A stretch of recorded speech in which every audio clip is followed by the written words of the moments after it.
নমস্কার। আজকে একদম অন্যরকম একটা জিনিস নিয়ে চলে এসেছি, যেটা কোনো দিনও আমাদের হয়নি রান্না। তো এই জিনিসটা আজকে আমি আনতে বলেছিলাম তোমাদের দাদাভাইকে, বাজার থেকে নিয়ে এসেছে। তো হচ্ছে কি বলো তো, ইউটিউব দেখে নয়, প্রতিদিনই নতুন নতুন একটা করে রান্না শিখছি। তো এটা হচ্ছে শাপলা। তো শাপলা জীবনে কখনো খাইনি বা রান্নাও করিনি, আজকে প্রথমবার করব। তো আমি দেখেছি ইউটিউবে, তো সেখান থেকেই আমি দেখেই চেষ্টা করব। তো কিভাবে আমি করব না করব সব কিছুই তোমাদের সাথে আজকে শেয়ার করব। তো আবার দেখেছি যে এই শাপলার ফুলগুলোও নাকি পকোড়া করে খায়, তাই ভাবছি এটা তো কুঁড়ি, খাওয়া যায় কি না আমি তো ঠিক জানি না। ফুল খেতে দেখেছি কুঁচিয়ে, তবে কুঁড়ি খায় কি না জানি না। তো চলো তোমাদেরকে একটু দেখিয়ে দিলাম। এটাকে ভালো করে কেটে বেছে দেখো ধুয়ে নিয়েছি। এটাকে কাটতে বেশি সময় লাগে না, শুধুমাত্র ওই আঁশটা ছাড়িয়ে নিলেই হয়ে যায়।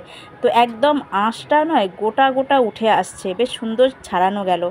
ধুয়ে টুয়ে নিয়েছি, একদম কিন্তু কুটকুট করছে না। কচুরলতি যেমন কুটকুট করে, এটা কিন্তু কুটকুট করছে না। সর্ষের তেল দিয়েছিলাম, তারপরে কালো জিরে ফোড়নে দিয়েছি, তারপরে হচ্ছে পেঁয়াজ কাটা দিয়ে দিলাম, আর তারপরে রসুন কুচিও দিয়ে দিলাম, মানে পেঁয়াজ আর রসুন কুচি একসাথেই দিয়ে দিলাম। আর ফ্রিজে না 2-3 দিন আগেকারের চিংড়ি মাছ পড়েছিল, তাই একটুখানি ওই পেটের দিকে যে পাটাগুলো আছে না, এগুলো আমি ফেলি না, তো এগুলো একটুখানি কালো হয়ে গেছে। ওটা কোনো অসুবিধা নেই, সবই চলে যাবে চিংড়ি মাছের, কোনো কিছুই ফেলার নেই।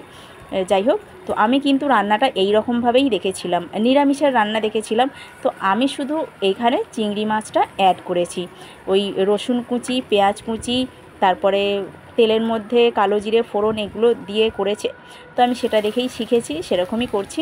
চিংড়ি মাছটা আলাদা করে ভাজিনি, এই তেলের মধ্যে নিয়ে একসাথেই ভেজে নিয়েছি। চিংড়ি মাছ তো ভাজতে বেশি টাইম লাগে না, তাই ওর মধ্যেই দিয়ে দিয়েছি। আর একটু ভাজা ভাজা হয়ে যেতেই ওপর থেকে দিয়ে দিলাম হচ্ছে শাপলার ওই ডাঁটাটা। তো এটা দিয়ে নাড়তে হবে। তো নাড়তে নাড়তেই দেখলাম অনেক জল বেরিয়ে এসেছে, তারপরে একটু নুন দিয়ে দিলাম। তো এটাতে না জল দিতে হবে না, নিজের থেকেই জল বেরিয়ে আসবে, এই নিজের জলেই রান্নাটা হয়ে যাবে। দিয়ে দিলাম একটু হলুদের গুঁড়ো, আর দিয়ে দিচ্ছি একটু জিরের গুঁড়ো, এরপরে একটু লঙ্কার গুঁড়ো দিয়ে দেব। তবে আমরা তো লঙ্কাটা খুব কম খাই, তবে আজকে একটু ইচ্ছে আছে বেশি দেব, কারণ হচ্ছে এটা আমিই খাবো, আমার ইচ্ছা হয়েছে আমিই খাবো। সবাই এটা খায় না, তো কোনো দিন আসে না যেহেতু বাড়িতে, তো কেউ খাবে না, এমনিতেই না বলে দিয়েছে। তো আমার মতোই হচ্ছে, তাই একটু ঝালঝাল করেছি, মানে লঙ্কার গুঁড়োটা একটু বেশি দিয়েছি। আর একটুখানি চিনি দিয়ে দিলাম, যে কোনো রান্নায় অল্প একটুখানি চিনি দিলে স্বাদের ব্যালেন্সটা একটু ঠিকঠাক আমার মনে হয়, তাই একটুখানি দিয়ে দিলাম। জল কিন্তু প্রচুর বেরিয়েছে রান্না থেকে।